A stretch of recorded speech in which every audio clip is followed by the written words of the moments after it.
بسم اللہ الرحمن الرحیم نحمدہ نصلی علی رسولہ الکریم اما بعد۔ حضور پاک صلی اللہ علیہ وسلم کا ارشاد ہے کہ روزہ آدمی کے لیے ڈھال ہے جب تک اس کو پھاڑ نہ ڈالے۔ فائدہ: ڈھال ہونے کا مطلب یہ ہے کہ جیسے آدمی ڈھال سے اپنی حفاظت کرتا ہے، اسی طرح روزے سے بھی اپنے دشمن یعنی شیطان سے حفاظت ہوتی ہے۔ ایک روایت میں آیا ہے کہ روزہ حفاظت ہے اللہ کے عذاب سے۔ دوسری روایت میں آیا ہے کہ روزہ جہنم سے حفاظت ہے۔ ایک روایت میں وارد ہوا ہے کہ کسی نے عرض کیا کہ یا رسول اللہ، روزہ کس چیز سے پھٹ جاتا ہے؟ حضور صلی اللہ علیہ وسلم نے فرمایا کہ جھوٹ اور غیبت سے۔ مشائخ نے روزے کے آداب میں 6 امور تحریر فرمائے ہیں۔ روزے دار کو ان کا اہتمام ضروری ہے۔ اول، نگاہ کی حفاظت کہ کسی بے محل جگہ پر نہ پڑے، حتیٰ کہ لکھتے ہیں کہ بیوی پر بھی شہوت کی نگاہ نہ پڑے۔ پھر اجنبی کا کیا ذکر، اور اسی طرح کسی لہو و لعب وغیرہ ناجائز جگہ نہ پڑے۔ نبی کریم صلی اللہ علیہ وسلم کا ارشاد ہے کہ نگاہ ابلیس کے تیروں میں سے ایک تیر ہے۔ جو شخص اس سے اللہ کے خوف کی وجہ سے بچ رہے، حق تعالی جل شانہ اس کو ایسا نور ایمانی نصیب فرماتے ہیں جس کی حلاوت اور لذت قلب میں محسوس کرتا ہے۔ کتاب میں یہ بات لکھی ہے کہ بے محل سے مراد یہ ہے کہ ہر ایسی چیز کا دیکھنا اس میں داخل ہے جو دل کو حق تعالی جل شانہ سے ہٹا کر کسی دوسری طرف متوجہ کر دے۔ دوسری بات یہ ہے کہ زبان کی حفاظت۔ جھوٹ، چغلخوری، لغو و بکواس، غیبت، بدگوئی، بد کلامی، جھگڑا وغیرہ سب چیزیں اس میں داخل ہیں۔ بخاری شریف کی روایت میں ہے کہ روزہ آدمی کے لیے ڈھال ہے، اس لیے روزے دار کو چاہیے کہ زبان سے کوئی فحش بات یا جہالت کی بات، مثلا تمسخر، جھگڑا وغیرہ نہ کرے۔ اگر کوئی دوسرا جھگڑنے لگے تو کہہ دے کہ میرا روزہ ہے، اور اگر وہ بیوقوف نہ سمجھ ہو تو اپنے دل کو سمجھا دے کہ تیرا روزہ ہے، تو اسے ایسی لغو بات کا جواب مناسب نہیں۔ بالخصوص غیبت اور جھوٹ سے تو بہت ہی احتراز ضروری ہے کہ بعض علماء کے نزدیک اس سے روزہ ٹوٹ جاتا ہے، لیکن جمہور کے نزدیک روزہ نہیں ٹوٹتا، لیکن روزے کی برکات جاتی رہتی ہے۔ نبی کریم صلی اللہ علیہ وسلم کے زمانے میں 2 عورتوں نے روزہ رکھا۔ روزے میں شدت سے بھوک لگی کہ ناقابل برداشت بن گئی، ہلاکت کے قریب پہنچ گئیں۔ صحابہ کرام نے نبی کریم صلی اللہ علیہ وسلم سے دریافت کیا تو حضور نے ایک پیالہ ان کے پاس بھیجا اور ان دونوں کو اس میں قے کرنے کا حکم فرما دیا۔ دونوں نے قے کی، اس میں گوشت کے ٹکڑے اور تازہ کھایا ہوا خون نکلا۔ لوگوں کو حیرت ہوئی تو حضور نے ارشاد فرمایا کہ انہوں نے حق تعالی شانہ کی حلال روزی سے تو روزہ رکھا اور حرام چیزوں کو کھایا کہ دونوں عورتیں لوگوں کی غیبت کرتی رہیں۔ اس حدیث سے ایک مضمون اور بھی واضح ہوتا ہے کہ غیبت کرنے کی وجہ سے روزہ بہت زیادہ معلوم ہوتا ہے، حتیٰ کہ وہ دونوں عورتیں روزے کی وجہ سے مرنے کے قریب ہو گئیں۔ اسی طرح اور بھی گناہوں کا حال ہے، اور تجربہ اس کی تائید کرتا ہے کہ روزے میں اکثر متقی لوگوں پر ذرا بھی اثر نہیں ہوتا، اور فاسق لوگوں کی اکثر بری حالت ہوتی ہے۔ اس لیے اگر یہ چاہیں کہ روزہ نہ لگے، تب بھی اس کی بہتر صورت یہ ہے کہ گناہوں سے اس حالت میں اعتراض کریں، بالخصوص غیبت سے، جس کو لوگوں نے روزہ کاٹنے کا مشغلہ تجویز کر رکھا ہے۔ حق تعالی شانہ نے اپنے کلام پاک میں غیبت کو اپنے بھائی کے مردار گوشت سے تعبیر فرمایا ہے، اور احادیث میں بھی بکثرت اس قسم کے واقعات ارشاد فرمائے گئے ہیں، جن سے صاف معلوم ہوتا ہے کہ جس شخص کی غیبت کی گئی اس کا حقیقتاً گوشت کھایا جاتا ہے۔ نبی کریم صلی اللہ علیہ وسلم نے ایک مرتبہ چند لوگوں کو دیکھ کر ارشاد فرمایا کہ دانتوں میں خلال کرو۔ انہوں نے عرض کیا کہ ہم نے تو آج گوشت چکھا بھی نہیں۔ حضور نے فرمایا کہ فلاں شخص کا گوشت تمہارے دانتوں کو لگ رہا ہے۔ معلوم ہوا کہ ان کی غیبت کی تھی۔ اللہ تعالی ہمیں اپنے امان میں رکھے اور ہماری حفاظت فرمائے کہ ہم لوگ اس سے بہت ہی غافل ہیں۔ ہمارے جیسے دیندار کہلانے والے بھی اکثر مجلسوں میں کسی نہ کسی کا تذکرہ اس طرح سے کر دیتے ہیں جو غیبت بن جاتی ہے۔ اس سے بڑھ کر یہ کہ اکثر اس کو غیبت بھی نہیں سمجھا جاتا۔ اگر اپنے یا کسی کے دل میں کچھ کھٹکا بھی پیدا ہوا تو اس پر اظہار واقعہ کا پردہ ڈال دیا جاتا ہے کہ یہ تو حقیقت میں ایسا ہے ہی ہے، ابھی کیا کریں، ابھی ذکر تو کرنا ہی پڑتا ہے۔ نبی کریم صلی اللہ علیہ وسلم سے کسی نے دریافت کیا کہ غیبت کیا چیز ہے؟ حضور صلی اللہ علیہ وسلم نے فرمایا کہ کسی کی پس پشت ایسی بات کرنی جو اسے ناگوار ہو، کسی کے پیچھے ایسی بات کرنی اس کے بارے میں جو اسے ناگوار ہو۔ سائل نے پوچھا کہ اگر اس میں واقعتاً وہ بات موجود ہو جو کہی گئی؟ حضور نے فرمایا جب ہی تو غیبت ہے، اگر واقعتاً موجود نہ ہو تب تو بہتان ہے۔ ایک مرتبہ نبی کریم صلی اللہ علیہ وسلم کا 2 قبروں پر گزر ہوا تو حضور نے ارشاد فرمایا کہ ان دونوں کو عذاب قبر ہو رہا ہے، ایک کو لوگوں کی غیبت کرنے کی وجہ سے، دوسرے کو پیشاب سے احتیاط نہ کرنے کی وجہ سے۔ حضور پاک صلی اللہ علیہ وسلم کا ارشاد ہے کہ سود کے 70 سے زیادہ باب ہیں، سب سے سہل اور ہلکا درجہ اپنی ماں سے زنا کرنے کے برابر ہے، اور 1 درہم سود کا 35 زنا سے زیادہ سخت ہے، اور بدترین سود اور سب سے زیادہ خبیث ترین سود مسلمان کی آبرو ریزی ہے۔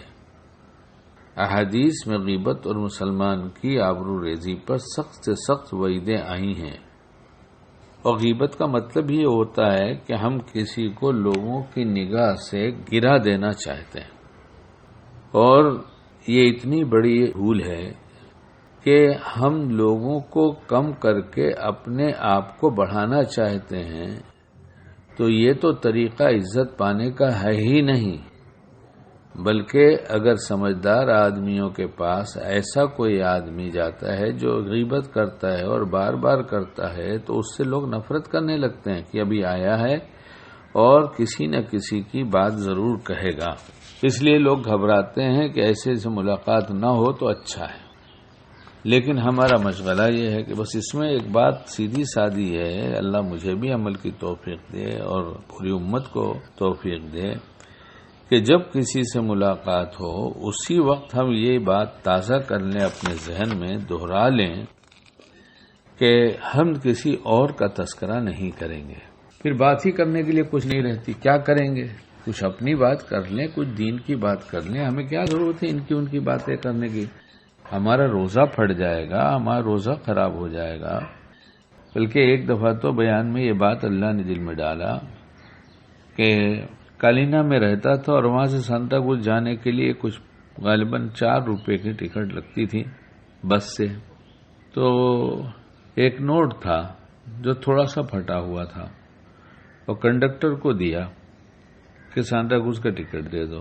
اس نے کہا نوٹ پھٹا ہے، ہم نے کہا تھوڑا سا پھٹا ہے، اس نے کہا نہیں چلے گا، ہم نے کہا 5 روپے پورا ہی رکھ لو، دے دو ٹکٹ۔ اس نے کہا نہیں بھائی صاحب دوسرا نوٹ دو۔ اللہ نے بات دل میں ڈالا کہ پھٹے نوٹ سے بس کا ٹکٹ نہیں ملتا تو پھٹے روزے سے جنت کیسے ملے گی؟ تھوڑے سے کنٹرول کی بات ہے، اور یہ مہینہ رمضان کا ایسا ہے کہ اس میں کنٹرول کرنا آسان ہے، بس تھوڑی سی ہمت کی ضرورت ہے اور صبح طے کر لینے کی ضرورت ہے کہ ہم دوسرے کا تذکرہ نہیں کریں گے، اور کوئی کرتا ہوگا تو اسے پیار سے روک دیں گے۔ انشاءاللہ یہ اگر ارادہ ہو گیا اور اللہ سے مانگ لیا کہ اللہ تعالیٰ آپ ہی ہم کو غیبت سے بچائیے، تو امید ہے انشاءاللہ، بہت امید ہے کہ اللہ تعالیٰ ہمیں بچا لیں گے۔ اسباب کی دنیا میں دعا مانگ لیا اور دوسرے سبب کے طور پر جب کسی سے ملاقات ہوئی تو اس بات کو تازہ کر لیا کہ ہم ان سے جو بات کریں گے وہ صرف ضرورت کی بات کریں گے، غیر ضروری باتیں جو غیبت بن جائیں ایسی باتوں سے اپنے آپ کو بچائیں گے، تو ہمارا روزہ محفوظ رہے گا اور روزے کی پوری خیر و برکات ملے گی۔ ہم روزہ رکھتے تو ہیں لیکن روزہ خراب ہونے سے بچانے کی تدبیر بہت کم کرتے ہیں، ہمیں اپنا حال معلوم ہے، اس لیے ہر چیز جو ہمارے پاس ہوتی ہے اور کام کی ہوتی ہے ہم نہیں چاہتے کہ وہ خراب ہو، اور اگر خدا نخواستہ کسی وجہ سے خراب بھی ہو جاتی ہے تو جلد سے جلد اسے بنوانے کی کوشش کی جاتی ہے کہ یہ خراب ہو گئی ہے اور کام کی چیز ہے، اسے بنا لینا چاہیے، پتہ نہیں کس وقت ضرورت پڑ جائے۔ روزہ تو بہت ہی کام آنے والی چیز ہے، اس کے فائدے پہلے سنائے گئے اور بار بار سنائے جا رہے ہیں، تو پھر جب اتنے کام کی چیز ہے تو پھر تو کوشش کرنا چاہیے کہ یہ خراب نہ ہونے پائے، اور اگر خدا نخواستہ کہیں ہم لٹ گئے، شیطان نے لوٹ لیا اور روزہ خراب بھی ہو گیا تو اس وقت توبہ کریں ہم سب کہ اللہ مجھے بچا لیجئے، میں نے غلط کیا جو ایسا کام کیا اور ہمیں اس سے بچنا چاہیے تھا، ہم نہیں بچ سکے، معاف کر دیجئے، اور پھر آئندہ کے لیے پھر دھیان ہو جائے، اس وقت کی توبہ اور آئندہ کے لیے پھر دھیان اور عزم ہو جائے کہ ہم بچیں گے، تو یہ دھیرے بچنا بہت آسان ہو جائے گا، اور لوگ بچ رہے ہیں اس دنیا میں۔ 2 جوان بچوں نے غیبت کا بیان سنا تھا، برسوں پرانی بات ہے، میں نے پہلے بھی سنایا آپ حضرات کو، ایک دم نوجوان بچے تھے، ان کی شادیاں بھی نہیں ہوئی تھی، تو انہوں نے کہا کہ غیبت کے بارے میں تو ہم نے طے کر لیا ہے کہ جو موجود نہیں اس کا تذکرہ نہیں، جو موجود نہیں اس کی بات نہیں، اور ہم دونوں رات کو پڑوسی ہیں، عشاء کے بعد کھانا کھا کے بیٹھے رہتے تھے اور اپنے اوٹے پر یعنی چبوترے پر بیٹھ کر ان کی باتیں کیا کرتے تھے، ہمارا وقت بھی برباد ہوتا تھا، نیکیاں بھی برباد ہوتی تھیں، مگر جب سے ہم لوگوں نے یہ طے کر لیا کہ جو موجود نہیں اس کی بات نہیں، تو ہمارے پاس بات کرنے کے لیے کچھ رہتا ہی نہیں، پھر جلدی سے ہم سو جاتے ہیں۔ ہم اپنی زبان کی حفاظت کر لیں، اللہ ہمیں توفیق عطا فرما دے۔ تیسری چیز جس کا روزہ دار کو اہتمام ضروری ہے وہ کان کی حفاظت ہے، ہر مکروہ چیز سے جس کا کہنا اور زبان سے نکالنا ناجائز ہے اس کی طرف کان لگانا اور سننا بھی ناجائز ہے۔ نبی کریم صلی اللہ علیہ وسلم کا ارشاد ہے کہ غیبت کا کرنے والا اور سننے والا دونوں گناہ میں شریک ہیں، اللہ بچائے۔ چوتھی چیز باقی اعضائے بدن مثلا ہاتھ کا ناجائز چیز کے پکڑنے سے، پاؤں کا ناجائز چیز کی طرف چلنے سے روکنا، اور اسی طرح باقی اعضائے بدن کا، اسی طرح پیٹ کا افطار کے وقت مشتبہ چیزوں سے محفوظ رکھنا۔ جو شخص روزہ رکھ کر حرام مال سے افطار کرتا ہے اس کا حال اس شخص کا سا ہے کہ کسی مرض کے لیے دوا کرتا ہے مگر اس میں تھوڑا سا سنکھیا یعنی زہر بھی ملا لیتا ہے کہ اس مرض کے لیے تو دوا مفید ہو جائے گی مگر یہ زہر ساتھ ہی ساتھ اسے ہلاک بھی کر دے گا۔ پانچویں چیز یہ ہے کہ افطار کے وقت حلال مال سے بھی اتنا زیادہ نہ کھانا کہ شکم سیر ہو جائے، اس لیے کہ روزے کی غرض اس سے فوت ہو جاتی ہے۔ مقصود روزہ سے قوت شہوانیہ اور بہیمیہ کا کم کرنا ہے اور قوت نورانیہ اور ملکیہ کا بڑھانا ہے۔ 11 مہینے تک بہت کچھ کھایا ہے، اگر 1 مہینہ اس میں کچھ کمی ہو جائے گی تو کیا جان نکل جاتی ہے؟ مگر ہم لوگ تو ایسا سمجھتے ہیں کہ رمضان کھانے ہی کے لیے آیا ہے، اور کھاتے نہیں بلکہ کھانے پہ ٹوٹ پڑتے ہیں۔ خالی کھانا کہاں ہوتا ہے، کھانے پہ ٹوٹ پڑتے ہیں، اور جلدی جلدی اس پیٹ کو جو گوڈاؤن کی شکل بنا دیا جاتا ہے کہ اس میں ڈالتے جاؤ، نہ چبانا ہے، نہ دیکھنا ہے، نہ کچھ سوچنا ہے، بس کبھی میٹھا کھایا، کبھی نمکین کھایا، کبھی گرم پیا، کبھی ٹھنڈا پیا، کبھی گرم گرم بھجیے کھائے، کبھی ٹھنڈا ٹھنڈا شربت پیا۔ اللہ کرے ہماری سمجھ میں آ جائے کہ ان چیزوں سے پیٹ خراب ہو جاتا ہے، جس کی وجہ سے باوضو رہنا مشکل ہو جاتا ہے۔ باوضو نہ رہنے کی وجہ سے کتنی دفعہ تو صرف اس لیے تلاوت نہیں ہوتی، قرآن نہیں چھوتا، آدمی کہتا ہے مسئلہ ہے کہ بغیر وضو کے قرآن نہیں چھو سکتے، تو کتنی دفعہ تو اسی لیے نقصان اٹھاتا ہے۔ جی بھی چاہا تو وضو نہیں ہے، ابھی کون وضو بنائے؟ اس لیے شیطان چاہتا یہی ہے کہ روزہ رکھنے نہ پائیں، اور اگر روزہ رکھ لیا تو یہ روزہ اچھا نہ رہے، خراب ہو جائے، پھٹ جائے، اور اس سے جو دنیا اور آخرت کے منافع ہیں وہ حاصل نہ ہو سکیں۔ اس لیے ہم اپنی ہر چیزوں کی کچھ ترتیب بنا لیں. کھانے کے بارے میں بھی جس نے کم کھایا وہ بھی روزہ رکھتا ہے، ایسا نہیں. تو یہ تو نہیں کہتا کہ پیٹ بھر کے نہ کھاؤ، لیکن اتنا تو ضرور ہے کہ کھانے پر کھانا اور تھوڑی تھوڑی دیر کے بعد پھر طبیعت چلنا اور پھر اس کے بعد پھر کھاتے رہنا اور نئے نئے آئٹم ایسے لانا. اور ہمارے تو بازار میں تو کیا چیزیں اس وقت تو سب سے زیادہ کھانے کی چیز مسلمانوں کے محلے میں سب سے زیادہ کھانے ہی بک رہا ہے. فرنی بھی ضروری ہے، مالپوا بھی ضروری ہے، اور فلاں بھجیا بھی ضروری ہے، سموسہ بھی ضروری ہے. کہیں بیان کیا تو صاحب غصے میں ہمارے پیچھے کہنے لگے کہ خود پتہ نہیں کیا کیا کھاتے ہیں، دوسروں کو منع کرتے ہیں. ارے بھائی، اگر میں غلطی کر رہا ہوں اور یہ کہہ رہا ہوں کہ یہ ٹھیک ہے اور یہ غلط ہے تو ٹھیک کو ٹھیک مان لیا جائے، غلط کو غلط مان لیا جائے. اگر واقعی ایسا ہے تو نہ کہ میرے پیچھے پڑ جانا. اللہ مجھے بھی کہنے سے زیادہ عمل کی توفیق عطا فرمائے اور لوگوں کو بھی سننے سے زیادہ عمل کی توفیق عطا فرمائے. کوئی اچھی بات کہہ رہا ہو تو اسے لے لینا چاہیے. آدمی خود غلط ہے تو اس کو غلط ہے، اس سے وہ جانے، اس کا کام جانے. لیکن بغض اور دعوت کی وجہ سے اس کی اچھی بات کا بھی انکار کر دینا، ایسی خرابی دل میں موجود ہو تو پھر روزے کا کیا اثر ہوگا؟ دل گناہوں سے پاک ہو، بری چیزوں سے پاک ہو، نامہ عمل بری عادتوں کے لکھے جانے سے پاک صاف ہو جائے تو پھر روزے کا پورا فائدہ ہوتا ہے. مانگتے رہنے کا زمانہ ہے. اگر ہم سے نہیں کچھ ہوتا تو ہم کہتے تو رہیں اللہ پاک سے کہ ہم سے غلطی ہوتی ہے، آپ ہی ہم کو بچا لیجئے، آپ ہی ہم کو بچا لیجئے، اللہ پاک عافیت سے بچا لیجئے. تو یہ کہتے رہنے سے دعا تو قبول ہو رہی ہے. دعا کی قبولیت کے لیے فرما دیا. کتنی آسان سی بات کتاب میں لکھی ہوئی ہے اور کتنے کام کی بات ہے جو ہمارے لیے بہت آسان بھی ہے کرنا. کہ روزے دار جو دعا کرتا ہے اس کو فرشتے آمین کہتے ہیں. اللہ تعالیٰ فرشتوں سے کہتا ہے عبادت چھوڑو، میرے روزے دار بندوں کی دعاؤں پر آمین کہو. تو گویا قبول بھی کرنا چاہ رہے ہیں. اس لیے ہم اپنی کمیاں خود دیکھیں، کمیاں ہیں تو اللہ کے حضور پیش کر کے کہہ دیں کہ اللہ تعالیٰ ہم چاہتے ہیں کہ آپ ہمیں بچا لیجیے. ہم بچ نہیں پاتے، ہمارا قصور ہے، غلطی ہے، لیکن اگر آپ بچانا چاہیں تو اللہ پاک ہمارے لیے تو بڑی آسانی ہو جائے گی. اس رمضان کا پورا فائدہ اٹھانے کی ہمیں توفیق دے دیجیے اور ہمارے روزے کی پوری حفاظت فرمائیے اور ہمیں اپنی پسند کا روزہ رکھنے کی توفیق دیجیے.